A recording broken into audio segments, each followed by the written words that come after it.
Hello Aries, Sun, Moon, Rising, and Venus signs. Kamusta po kayo? Sana po ay nasa mabuti kayong kalagayan. Welcome back po sa Star Tarot. Kung bago kayo rito, welcome din kayo. Thank you sa inyong support. I truly appreciate it. God bless you all po. Tingnan natin ang mga messages ninyo for today. Yung mga naunang cards na lumabas ay staff. You will be taken care of in difficult times. Ayan. So, napakagandang assurance ito, no? Sa inyo, Aries. You will be taken care of sa kahit anumang difficult situation, no? Na maaaring pagdaanan ng iba sa inyo dito. May promise sa inyo ang Divine Universe dyan. Psychic ability, trust your intuition. So, this is really beautiful, no? Related siya dito, no? Na poprotektahan ka dito ng Divine Universe and the rest of your spirit team dito by sending you guidance, no? By sending you intuitive messages, no? Your intuition is going to be on point around this time. Yung psychic abilities ninyo will be heightened dito, and dyan papasok yung mga gabay sa inyo. Dyan papasok ang guidance sa inyo on how you're going to navigate your situation, no? So that's really beautiful. So it's really important dito, Aries, na mag-pay attention talaga kayo sa inyong intuition, no? Pakinggan talaga ninyo kung ano yung mga mensaheng dumadating sa inyo, because that is divine guidance, okay? We have fun, romance, celebration, and party. So, maaaring meron ditong mga romantic, ganap sa buhay ninyo. Maaaring yan ay,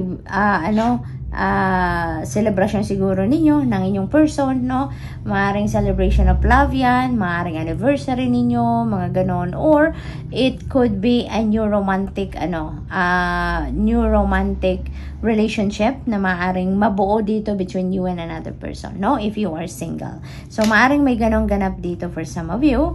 Dahil meron tayong celebration, so most likely talaga may mga anniversary din, monthsary, na i-celebrate ang iba sa inyo dito, Aries, no? At maaaring meron dito mga party din na pupuntahan kayo, or maaaring kayo yung mag-host ng mga party na yan. So, maaaring sa anniversary na yan, maaaring din may mga kasalan dito, no? Maaring wedding party yan, engagement party, no? Celebration of love talaga ang maaring ganap, no?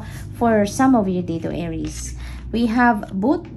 Increase your efforts if you want to achieve your goals. Ayan, napakagandang reminder ito sa inyo, no? Kailangan ninyo mag-extra effort, kailangan ninyo maglagay ng mas marami pang sipag, tiyaga, no, sa kung ano man ang gusto ninyong ma-reach, no, na goal ninyo. Kung gusto ninyong magtagumpay sa kung ano man ang inyong ginagawa, ay kailangan nyo talagang mag-effort, kailangan ninyong magsipag, no, magtiyaga, yung ganon. So, what else? We have kite, vacation. Some of you dito are taking a vacation. Maaring you are embarking on a vacation na sa ngayon. Maybe you're going somewhere. Or, pwede rin naman na staycation yan, no? Stay lang sa bahay. Basta ang mahalaga, step ba kayo muna doon sa trabaho or sa kung ano man ang pinagkakaabalahan ninyo, negosyo, mga gano'n, no? Pahinga to, panahon para mag-recharge kayo, panahon para reset kayo ngayon ng buttons ninyo, no? So, what else? We have shield. You need to defend yourself. Yan. So, may sitwasyon dito ang iba sa inyo, Aries, na kailangan ninyong depensahan ang inyong sarili, no? Maaring may mga accusations dito ang iba sa inyo na hindi naman totoo, hindi naman makatotohanan, maaaring mga fake news yan, kaya kailangan talaga na depensahan ninyo ang inyong sarili dyan, no? Depensahan ninyo kung ano ang totoo, no?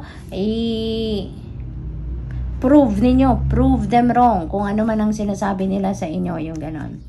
What else? We have throne, position of authority. Maaring nandito kayo sa trono na ito, Aries. Maaring maaring person of authority kayo, or maaring may ilalagay pa lang kayo sa position na yan. Maari din naman na you are going to be dealing with, no, a person of authority. Maari din ganon. So, most likely, then, ang iba sa inyo dito, Aries, ang napipick up ko, promotion ito, or maaring kayo dito ma-appoint, no, sa ganitong posisyon. So good luck to that. Butterfly, napakaganda. A change for the better. So, this is really beautiful, no? Kasi, kung ang iba sa inyo dito, no, may ganitong sitwasyon, difficult times na pinagdadaanan recently, or sa ngayon, rest assured that your situation is going to change for the better, no?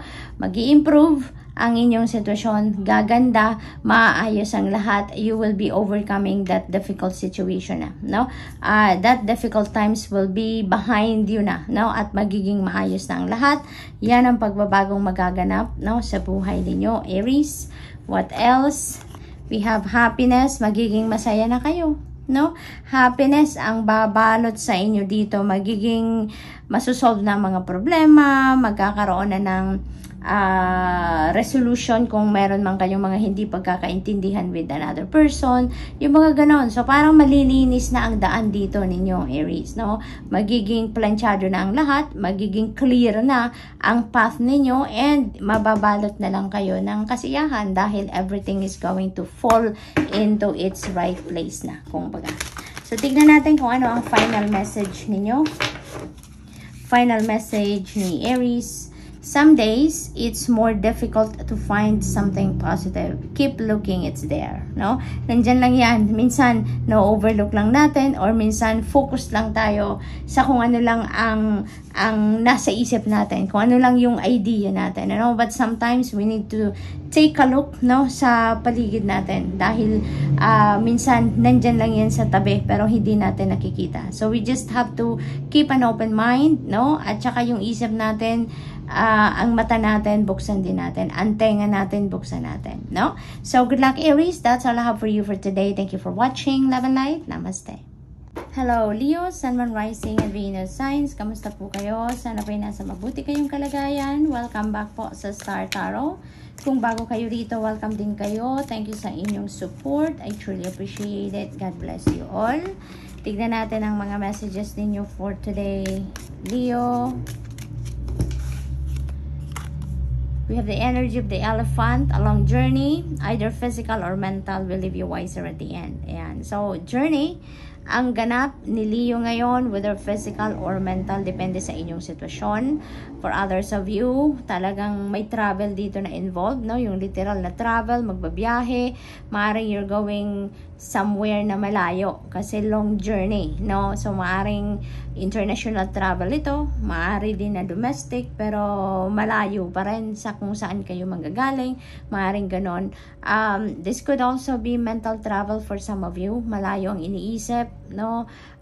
Maybe you're setting new intentions or setting new goals, no? Na may pang long term, kumbaga, maaari din na long term goals ang sineset ng iba sa inyo dito, Leo, kaya medyo may distansya talaga ang isip or ang nararating ng isip. What else? We have facts, shrewdness, and resourcefulness, especially in business. Ayan, sa mga nagnenegosyo dyan. Leo, yan ang advice sa inyo dito. Be shrewd, be resourceful, dahil maaring yan ang hinihingi ng inyong sitwasyon sa ngayon. Yun ang kailangang gawin ninyong diskarte. Napakaganda. We have the energy of coins. Money will be coming to you. Ayan. So, simple lang. May paparating na pera, but we don't know where they are coming from. Kaya, ano na lang kayo, keep positive mindset, keep your abundant and prosperous mindset dito, because makakapag-attract kayo dyan, no, ng pera, no, from different sources. So, this could come from different sources, no? Hindi natin alam, baka mamaya windfall yan, diba? Na bigla-bigla na lang talagang dadating. Maaari din naman na swelduhan nyo na. Maaari din naman na may magbabayad na ng utang. Maaari din naman na bonus yan, commission, mga ganon, no? Depende sa inyong sitwasyon. Maaaring panalo din yan, no? It's very, it's very, generic, kumbaga, ang mensaheng ito. Kaya, hindi natin alam kung saan manggagaling yan. But definitely, money will be coming to you. Yan ang simpleng mensahe para sa inyo. We have September. Ayan. So, maaring ano yan. Maaring yung September na to could be related to these coins. Yun ang na-pick up ko. Na maybe, kung anong parating sa inyo dito, that could be return of investment din ninyo na siguro ginawan ninyo ng pinagtrabahuan ninyo sometime in September, no? Last year, maaring ganon. At parating na yan around this time. So, maaring ganon ang sitwasyon dyan for some of you. What else? We have Cain. Pay attention to your health. Ayan. Isang napaka-importanteng reminder ito para sa inyo, no? Pay attention to your health. It's about time na nabigyan nyo naman ng panahon, oras ang inyong pangangatawan, ang inyong kalusugan. Kasi siguro, sa dami ng inyong ginagawa, sa dami ng inyong inaasikaso, no? So, maaaring nakakaligtaan nyo na ang pangangalaga sa inyong katawan, sa inyong kalusugan, no, Leo? Kaya, this is a heads up for you na it's about time na for you to pay attention to your health. I-prioritize naman ninyo ang inyong katawan, ang inyong kalusugan, no? Dito sa mental travel, that could cause you stress, siguro. Kaya, that is also, something na kailangan ninyong tignan, no? Na iwasan ang ma-stress. Because in the first place, hindi naman nakakatulong ng sitwasyon natin, di ba? Kung nagpapaka-stress tayo, kung pinoproblema natin ng problema, hindi ba? Kaya, maaring isa yan din at kailangan ninyong tignan, no? Yung mental health ninyo, yung gano'n, no? And overall health ninyo in general, yun ang talagang dapat na pinaprioritize natin. Number 1 sa ating priority list should be our well-being, no? Mental, physical, emotional, no? Kailangang balanse, kailangang sikapin natin na nandun lang tayo sa tama, no? Nandun lang tayo sa kung ano ang mas makakabuti para sa ating overall na sitwasyon, no? So, this is a heads up for you, Leo. Alagaan ang inyong sarili. Okay? So, what else? Kung may mga nararamdaman, wag na nating hintayin na lumala pa bago tayo magpagamot, bago tayo magpatingin sa doktor, yung mga ganon. Forces working against you. Ayan, this is the energy of the axe. Ayan. So, maaring lang yan, maaring mga kapitbahay, maaring mga kapitbahay na mga nangiintriga, maaring may mga naiinggit sa inyo, maaring may mga hindi nagugustuhan kung ano ang swerte na dumadating sa buhay ninyo, may negative may mga negative reactions, no, sa mga ganyan. Kaya mag-iingat na lang kayo, Leo, no, mag-iingat kayo. And as much as possible, don't share important information with other people. Dahil you don't know kung sino mga naiinggit sa inyo. You don't know kung sino yung may mga hidden agenda. Diba? You can't be sure about that hanggat hindi ninyo nadidiscover yourself. Diba? Na may mga ganun balak ang iba sa inyo. Kaya, ingat na lang. No? Ingat na lang. Surround yourself with positive thinking people. Surround yourself with happy people. Dahil with those kind of people, no, siguradong walang masamang tinapay dyan, no? And also, laging nagdadasal, no? Laging nagdadasal for protection and safety. So, yun. What else? We have grasshopper. Situations in the balance that require careful handling. Maaring related dito sa pera, maaring related dito sa work or family situation, no? Na kailangan ninyo na maging maingat sa pag-approach ng sitwasyon na to. Kailangan pag-isipang mabuti before you jump into conclusion to a decision, pag-isipan mabuti, no? Para nang sa gayon, hindi kayo magkamali, hindi kayo magsisi, yung ganon. Kaya, think twice or thrice or more than that, no?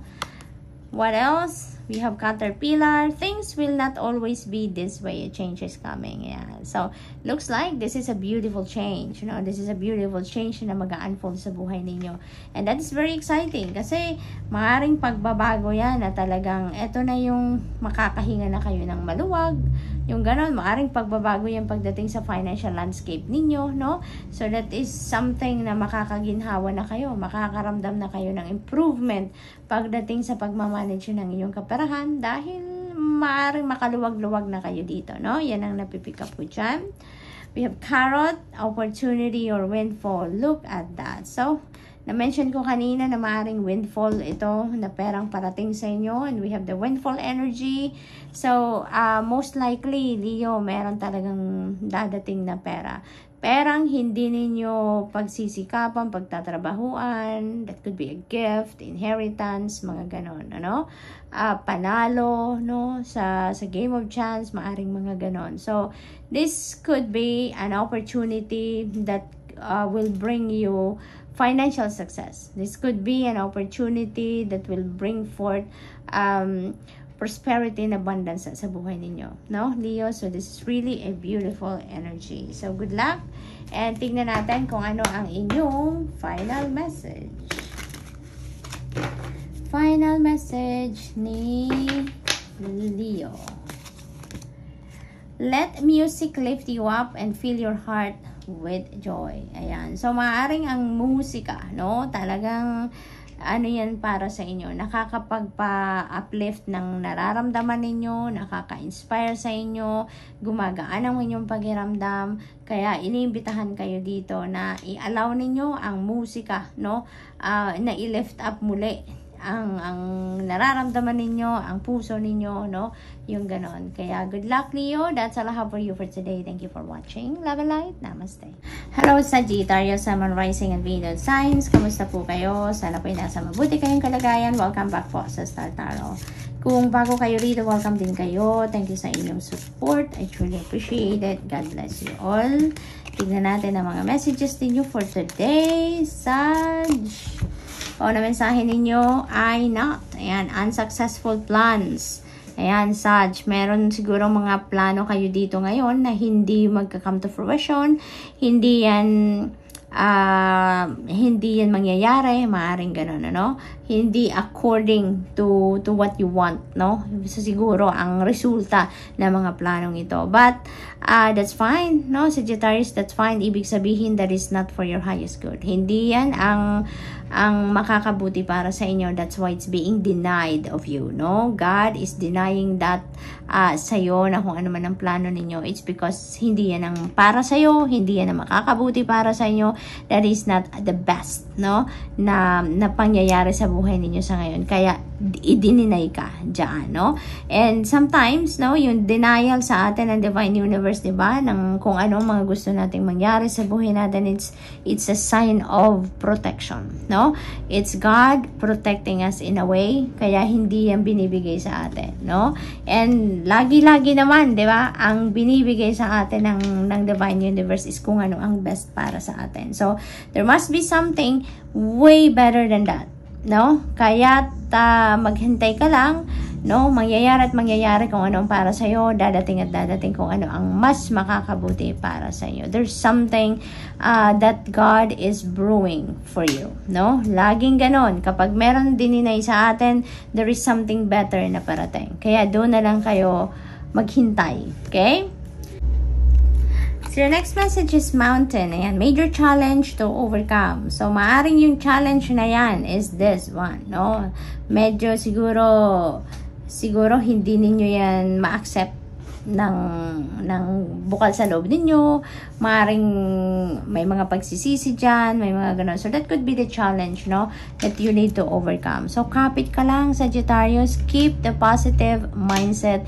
Keep the positive attitude dito para ma-attract mo yung positivity. Yung more positive situations, positive experiences into your life, no? Yung mga resulta, mga solusyon sa challenges na to ang ma-attract ninyo rather than dealing with more problems or dealing with more challenge, no? Sa buhay ninyo. Magpaka-positibo pa rin kayo, no? Magpaka-positibo pa rin kayo. Dadating at dadating ang para sa inyo, ang mas magandang sitwasyon para sa inyo. Kaya yun ang itry natin na i-attract sa buhay natin. Okay, Sag? We have but take care because enemies are working against you. Ayan. So, maybe may mga ano dito, may mga napipick up ko dito siguro sa plano ninyong ito, maaring may mga madi-disappoint din sa inyo dito, no? Yung ganon. Kaya, maaring hindi rin nila tanggap, no, kung ano ang nangyari. Kaya siguro medyo may galit sa iyo or tensionadong sitwasyon, maaring ganon dahil maaring sinisisi kayo, yung mga ganon. But you know what? Ano lang yan, Sagittarius, malulusutan ninyo yan, no? Malulusutan ninyo yan. Magdadasal lang kayo lagi, no? At para gabayan kayo ng Divine Universe, always check in with your intuition as well so that you would know what is the next thing to do. What is the best thing to do next, no? Yun. Kaya, ano lang kayo, mag-iingat lang din kayo, no? The more you talk, diba? The more na mas magiging komplikado ang lahat. Kasi sometimes hindi natin makontrol ang mga sinasabi natin, 'di ba? Lalo na tayo kung galit or kung may galit sa atin. Kaya ano lang tayo, isipin natin mabuti before we open our mouth, before tayo mag-release ng kahit anong statement, isipin natin mabuti, at saka kung ano man ang gagawin natin, pag-isipan mabuti muna before na before na magsimula kayong gumawa ng kung anumang bagay. Okay? Para kumalma din ang lahat, kumalma kayo, unang-una, kumalma din ang lahat, no? Mas makakapag-isip kayo ng mas maayos, mas malumanay ang approach, mas makakapag-isip kayo ng kung ano ang best na gagawin sa sitwasyon na ito. Okay? We have May.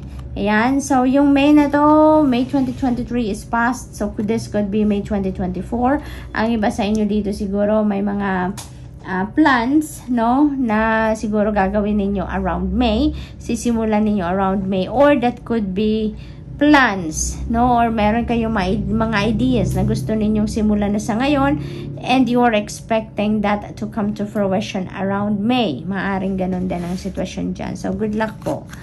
We have fair woman. Ayan, you may be dealing with a fair woman, or maybe you have a relationship with a woman, no, with blonde, gray, or white hair. So, maaring foreigner yan, no, Sagittarius, maaring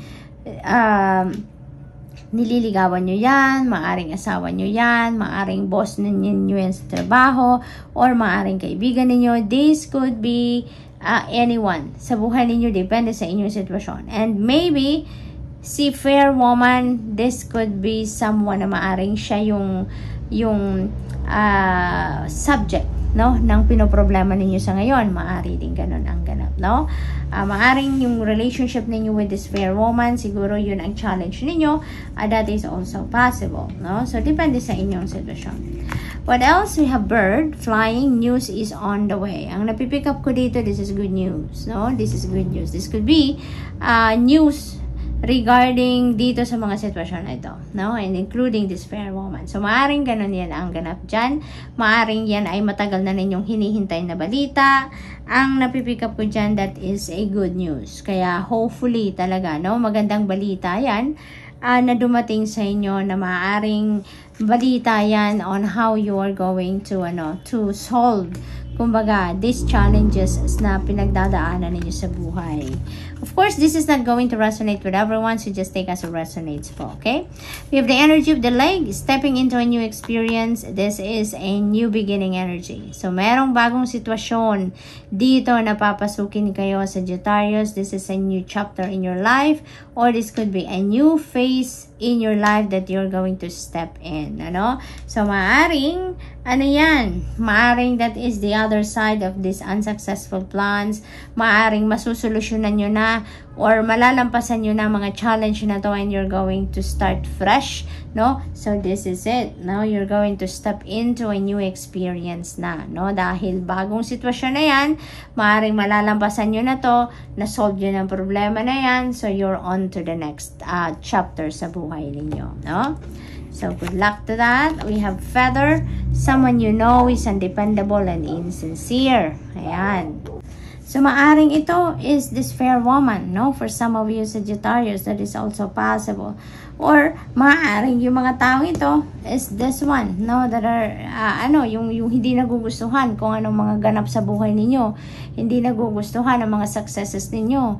Maaring ito yung siguro mga tinuturing ninyong kaibigan or tinuturing ninyong ka-close ninyo. Pero, in fact, they are not, diba? So, maaaring yun, mga hindi sincere sa'yo, hindi mga dependable, yung mga ganon. So, ayan. So, watch out for that, no? Sagittarius, don't waste your time on those kind of people, no? So, we have goldfish. Holy moly, napakaganda. There is an increase in material wealth or spiritual growth. Ayan. So, may perang parating, no? May karagdagang kaperahan, karagdagang kayamanan na dadating sa inyo sa ngayon, Sagittarius. It is really beautiful. Kaya naman siguro kinaiinggitan ka rin. May mga taong hindi natutuwa sa mga successes ninyo, mga ganon, no? So, what else? Tignan natin ang inyong final message. The best way to fill your life with love is to open your heart and give love. That's very true, hindi ba? Kung closed off tayo sa pag-ibig, sa pagmamahal, walang papasok. Wala tayong mararamdaman na pagmamahal, wala tayong mararamdaman na love, no? At wala din tayong maibibigay, no? Wala din tayong may share. Kaya the best thing to do is to open ourselves and open our hearts to love so that magkaroon din tayo ng pagmamahal sa sarili natin, and with that, meron tayong i-share sa iba, no? So, good luck, Sag, and that's all I have for you for today. Thank you for watching. Love and light. Namaste.